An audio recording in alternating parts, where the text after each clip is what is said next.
Ini yang tidak beribadah atau beribadah saja di rumah dengan anjuran pemerintah untuk kita tidak bisa boleh keluar lalu lalang untuk menghalangi penularan atau virus dengan virus ini. Itu sebabnya kita beribadah hari ini. Tuhan berbicara hari ini, Alkitab berkata bahwa orang yang tak berpengalaman percaya kepada setiap perkataan, tetapi orang yang bijak memperhatikan langkahnya. Ada 3 hal yang saya akan membagikan dalam kehidupan supaya di media sosial atau di luar sana ada begitu banyak orang-orang yang saling mulai mempersalahkan, menunjukkan bahwa mereka itu kuat, yang tidak beribadah itu tidak kuat. Mereka menunjukkan yang beribadah itu singa dari Yehuda, yang tidak beribadah singa itu sudah tidak ada lagi. Itu sebabnya hari ini saya akan mau sampaikan sesuatu firman Tuhan bagi kita, baik yang teman-teman, saudara-saudara yang sementara nonton dalam atau ikuti live hari ini. Kita akan belajar bersama-sama. Perhatikan, Alkitab bilang begini, orang yang tak berpengalaman percaya setiap perkataan. Jadi setiap perkataan yang disampaikan, baik itu hoaks, baik itu betul, kalau tidak berpengalaman kita akan percaya. Dan ketika kita percaya, kita mulai merasakan apa yang dinamakan ketakutan. Oh, ini semua jadi begini, dan ini semua jadi begini. Jadi kalau kita harus mau beribadah kepada Tuhan, kita sudah melanggar perintah Tuhan. Ini hal yang pertama. Hal yang pertama seperti itu. Kalau kita tidaklah mau tutup ibadah atau kita masih mau beribadah, kita melanggar perintah Tuhan. Alkitab sudah bilang pemerintah itu adalah wakil Allah. Roma 13 ayat 1-2, siapa yang melawan pemerintah melawan Allah. Ayat 3 dan 4, Alkitab bilang begini, jika kita berbuat baik, kenapa kita harus takut? Ini jadi pertentangan di media sosial, jadi pertentangan di luar sana. Bahkan ada hamba-hamba Tuhan mulai menjatuhkan satu sama yang lain karena tidak memahami akan kebenaran firman Tuhan. Itu sebabnya saya mau sampaikan bahwa saya tidak pernah selama ini virus atau kata lain utusan Tuhan dari Wuhan, namanya pendeta virus corona. Dia diutus Tuhan karena Tuhan utus dari Jepang dulu, namanya tsunami. Orang tidak mau bertobat. Tuhan utus dari mana lagi itu, gempa bumi yang dahsyat dan luar biasa. Orang tidak bertobat. Tuhan utus lagi banjir. Orang tidak bertobat. Tuhan utus lagi lahar yang ada di Karangetan sana. Orang tidak bertobat. Sekarang Tuhan utus dari Cina, dari kota Wuhan, namanya corona, COVID-19. Lihat, tidak ada yang tidak bisa untuk mengatakan mereka hebat. Tsunami mereka pikir mereka masih hebat. Bahkan ada beberapa negara sekarang yang sementara membuat penangkalan supaya ketika datangnya hari kiamat itu mereka tidak terkena dengan kiamat itu. Mereka membuat sesuatu tempat untuk tidak bisa dihantam oleh kiamat. Tetapi baru COVID-19 atau baru nama virus corona, mereka mulai ketakutan. Contoh Cina, negara yang adalah di Amerika yang ada di Asia, negara yang semua bisa dibuat, dan kecanggihan mereka itu naik luar biasa. Tidak bisa berbuat apa-apa ketika COVID-19 masuk. Italia adalah tempat pembalapan yang luar biasa. Mobil-mobil sport, oto-oto sport terbuat dari Italia. Bahkan pemain bola sepak bola dari Italia. Tetapi ketika dihantam COVID-19, lenyap, tidak bisa berbuat apa-apa. Bahkan pemerintah mereka bilang kalau boleh mati jauh. Kita habis bahan. Amerika yang diandalkan.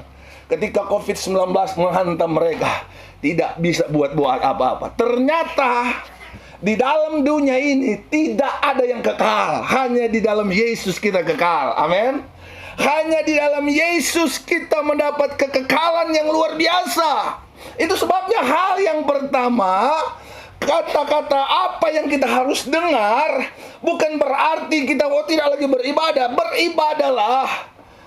Jadi kalau kita mau beribadah kepada Tuhan itu tidak jadi masalah. Yang tidak mau beribadah itu tidak jadi masalah. Yang Tuhan mau dalam hidup kita untuk belajarlah mengerti. Jadilah orang bijak supaya memperhatikan setiap langkah, bukan jadi orang tidak berpengalaman. Semua perkataan-perkataan ditangkap dan dilakukan. Ini membuat gereja hancur lebur. Haleluya. Itu sebabnya hari ini akan bagikan kepada saudara, kenapa Tuhan izinkan sesuatu ini terjadi dalam hidup kita, supaya dalam dunia ini mereka harus tahu tidak ada yang kekal. Amin. Tidak ada yang diciptakan manusia itu kekal. Haleluya. Manusia harus tahu, manusia harus butuh Tuhan.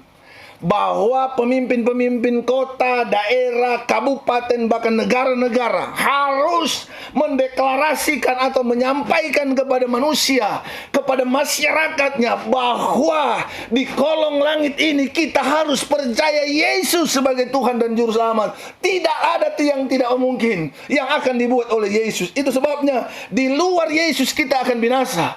Kalau ini penggenapan firman, COVID-19 adalah penggenapan firman, kita akan masuk dinamakan, akan mendapatkan meterai dari manusia, yaitu 666, atau kata lain 666 di dahi dan di tangan. Maka ini adalah penggenapan firman. Semua umat manusia harus berbalik mempercayai Yesus sebagai Tuhan dan Juru Selamat. Kalau tidak, kita akan masuk di sana. Karena saudara lihat, pegang tangan senin boleh, doi saja di luar negeri, bahkan di Amerika, menteri yang sudah menerapkan bahwa akan pakai microchip di tangan dan di dahi untuk tidak lagi belanja pakai alat-alat untuk pembelanjaan atau ATM dan lain dan sebagainya. Tetapi mereka menerapkan, sudah mulai masuk dalam itu. Bagaimana umat Tuhan? Umat Tuhan harus berbalik kepada Yesus. Semua manusia yang ada dalam dunia ini, karena tidak ada yang tidak dijadikan oleh Yesus. Yesus yang menjadikan semua manusia yang ada di dunia. Ini bukan berbicara tentang agama, bukan berbicara tentang agama. Oh, agama kita lebih benar. Tidak. Di luar Yesus kita akan binasa. Itu sebabnya hal yang pertama ini terjadi. Tuhan buat supaya pemimpin-pemimpin kota, desa, negara, pemimpin-pemimpin gereja, pemimpin-pemimpin agama harus berbalik menerima Dia sebagai Yesus, sebagai Tuhan dan Juru Selamat. Itu hal yang pertama. Dan hal yang kedua, kenapa ini terjadi dalam Yesaya pasal 11, Yesaya pasal 15, saudara lihat, kenapa ini terjadi? Tadi yang orang mau beribadah dulu di rumah, ya kan? Oh, beribadah di rumah, beribadah. Siapa yang mau beribadah di rumah, ya silakan. Siapa mau beribadah di gereja, ya beribadah di gereja. Nggak jadi masalah. Haleluya. Itu yang pertama. Yang kedua, bahwa kalau ini supaya ketika Tuhan, ini adalah penggenapan firman, ketika ini sesuatu wabah ini yang sementara merajalela, itu adalah penggenapan firman, maka kita akan diasingkan oleh Tuhan, akan diangkat, dipindahkan oleh Tuhan, karena dunia dan yang ada di dalamnya dan segala keinginan dunia akan sementara menuju kepada lenyap, kepada kebinasaan. Itu sebabnya Tuhan izinkan ini terjadi supaya umat Tuhan berbalik dan menerima Dia sebagai Tuhan dan Juru Selamat. Lihat di Israel 4 tahun yang lalu, saya buka lihat penemuan mereka. Mereka sudah temukan vaksin ini. Mereka sudah temukan 4 tahun yang lalu, karena mereka tahu bahwa pada beberapa tahun akan datang, akan terjadi wabah yang sangat luar biasa. Itu mereka sudah buat penangkal, yaitu vaksin yang akan sementara disebarkan. Fitnah Yesus, yang menganggap Yesus itu bukan Tuhan, yang menganggap Yesus itu gondrong tergantung di tali jemuran yang pakai celana biru. Tuhan rindu umat Tuhan mengikuti pemerintah. Tadi kita tidak bukan melawan pemerintah, kita tetap mau beribadah. Ya toh, apapun dari pemerintah mau sampaikan, kita harus mau beribadah. Kalau ini penggenapan firman, karena umat Tuhan harus berbalik kepada Yesus, karena akan terjadi masa pengangkatan. Kedua, kalau kita masih ada dalam dunia, Tuhan izinkan ini karena ini global. Ini bukan cuma terjadi di satu negara, tetapi semua benua dihantam oleh COVID-19. Tidak ada yang terkecuali. Tetapi hal yang kedua, Yesaya pasal 26 ayat yang ke-20, perhatikan apa kata firman Tuhan. Ini yang kedua. Kalau kita masih ada dalam dunia, Tuhan lepaskan wabah ini supaya manusia yang ada dalam dunia ini tidak sombong. Lihat apa firman Tuhan? Ini anjuran pemerintah. Ini yang Tuhan pakai lewat pemerintah. Pemerintah yang harus kita taati. Tapi kalau ini penggenapan firman, hal yang pertama, kita tetap mau beribadah kepada Tuhan. Kita tetap mau memuliakan nama Tuhan. Tapi kalau ini hal yang kedua, Tuhan izinkan, Alkitab bilang begini, mari bangsaku, masuklah ke dalam kamarmu, tutuplah pintu sesudah engkau masuk, bersembunyilah barang sesaat lamanya, sampai amarah itu berlalu. Ayat 21, sebab sesungguhnya Tuhan mau keluar dari tempatnya. Dari tempatnya apa? Untuk menghukum penduduk bumi karena kesalahan, dan bumi tidak lagi menyembunyikan darah yang tertumpah di atasnya, tidak lagi menutupi orang-orang yang mati terbunuh di sana. Lihat, kalau ini cuma Tuhan mau tunjukkan bahwa Dia membinasakan orang-orang yang songkak, orang-orang yang sombong, orang-orang yang angkuh, orang-orang yang tidak percaya Yesus, orang-orang yang menghina orang-orang yang percaya kepada Yesus, maka umat Tuhan ikuti ini. Diam di rumah. Yesaya 26 bilang, diam di rumah. Marilah bangsaku. Ini bukan semua bangsa. Bangsa di sini adalah bangsa Israel. Siapakah bangsa Israel? Adalah metrai yang Tuhan sudah lepaskan, metrai Allah. Tuhan yang Tuhan sudah pilih, yaitu orang yang percaya kepada Yesus Kristus sebagai Tuhan. Alkitab bilang, mari masuk. Diam di rumah segenap sampai amarahku berlalu. Kenapa? Karena Tuhan mau keluar untuk melakukan hal-hal yang luar biasa. Tuhan mau menghukum dunia ini. Lihat 15 ayat 11. Yesaya 15 ayat 11. Yesaya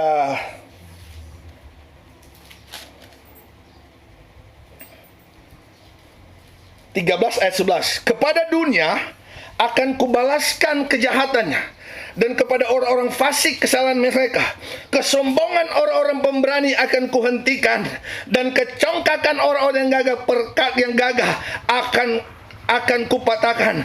Aku akan membuat orang lebih jarang daripada emas tua, dan manusia lebih jarang daripada emas Ofir. Lihat, Tuhan berkata, kalau ini Tuhan berbicara lewat pemerintah untuk kita diam di rumah, bukan karena untuk menghalang penyebaran virus COVID-19, tetapi karena Tuhan mau membinasakan orang-orang yang tidak punya darah anak domba Allah. Lihat waktu bangsa Israel keluar dari Mesir, Alkitab bilang begini, sebelum Tuhan membunuh semua orang-orang yang sulung, anak-anak sulung dari anak raja sampai anak binatang, Alkitab bilang, Tuhan bilang, masuk ke dalam rumah, buatkanlah Paskah, taruhlah darah domba, anak domba di pintu, ambang pintu dan tiang pintu, sebab aku Tuhan mau keluar.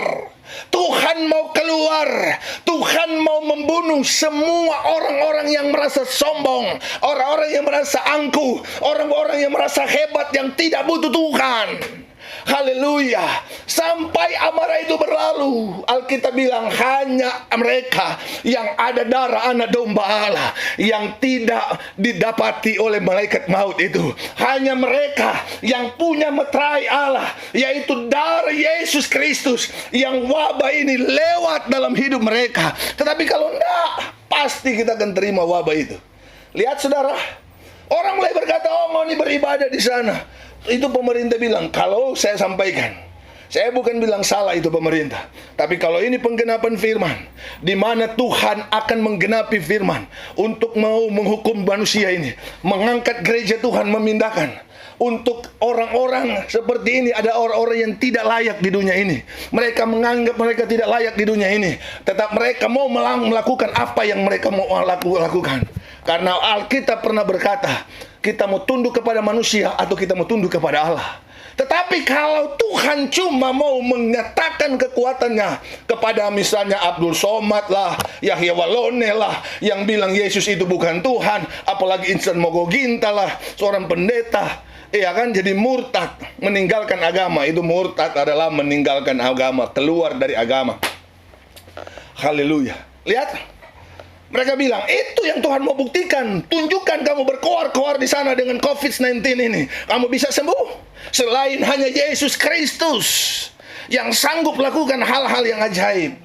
Tuhan ingin keluar, dan Tuhan bilang, engkau diam di rumah bukan santai, bukan main IG, bukan main TikTok, aku berantem dengan keluarga. Tetapi Tuhan bilang, bangun mesbahmu, karena aku mau keluar. Hanya rumah yang tidak ada darah anak domba Allah, atau kata lain, hanya rumah yang tidak percaya kepada Yesus itu aku masuk. Sekalipun engkau tinggal di bawah tanah, bikin lubang di bawah tanah untuk engkau tinggal supaya COVID-19 ini tidak bisa menyebar. Tapi kalau tidak ada Yesus dalam hidup kita, maka kita pasti akan kena. Tapi hanya orang dalam Yesus itu dilindungi oleh Tuhan. Itu janji. Haleluya. Itu sebabnya banyak orang lagi sekarang lagi berantem. Mereka berkatakan, oh mau ditinggal di rumah tidak ada iman. Saya mau sampaikan, kalau Tuhan ini cuma mau lewat, amarahnya cuma berlalu sampai 2023. Haleluya. Tapi mungkin tidak sampai 2023. Kemarin juga saya beli makanan bayi, karena kami punya bayi di rumah, namanya Bilqis. Warnanya merah, hitam, abu-abu, berwarna-warni. Dan setiap pagi dia menyanyi, bersiul. Dan kalau saya sampai dengan ibu gembala di kapur, dia bersiul-siul.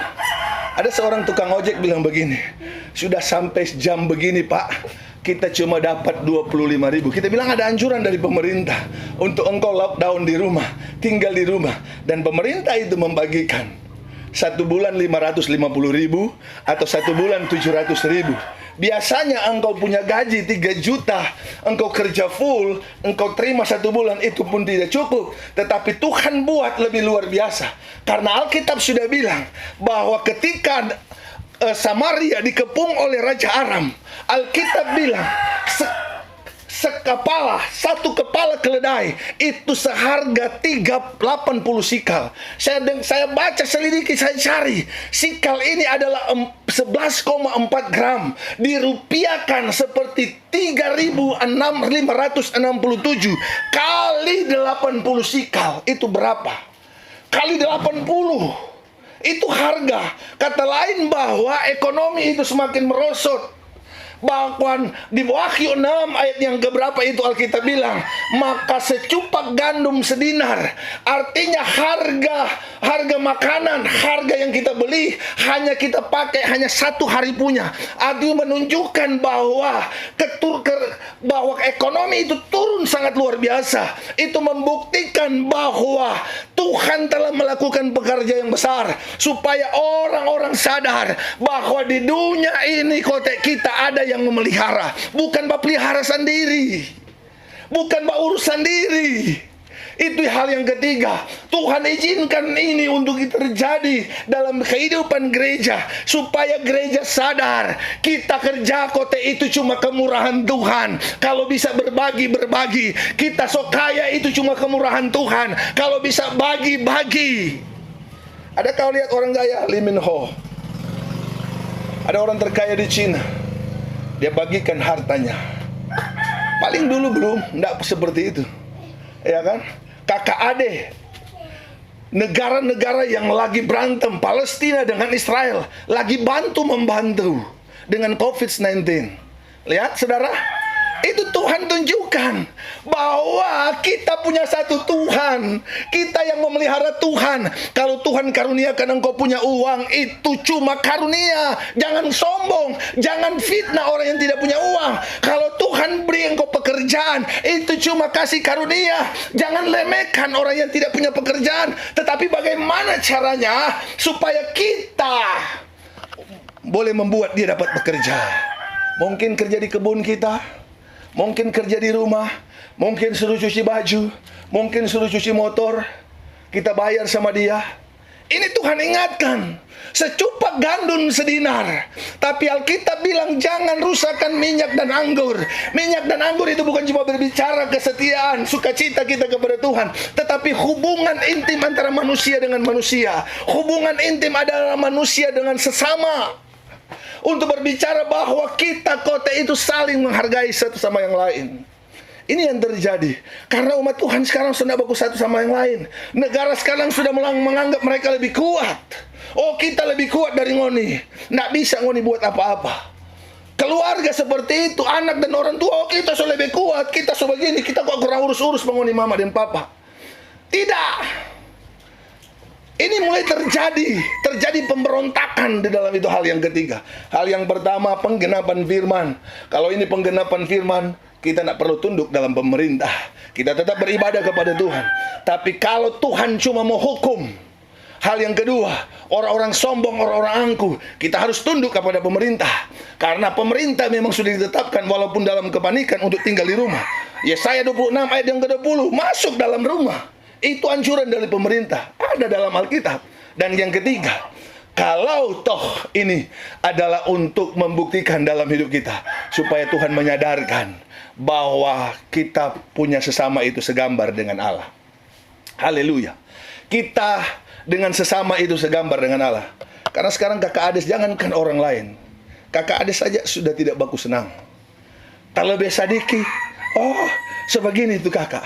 Ada satu anak muda datang malam-malam, lari dan berkata, aduh pak, tapi mama kok kurang anu-anu tapi adik. Dia begini. Padahal dia tidak tahu dia mama kasih sayang kepada dia.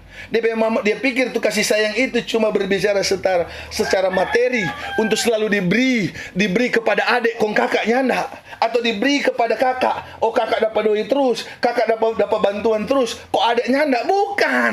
Tetapi kasih sayang dari orang tua itu engkau harus lihat dari hati, sampai menangis dia.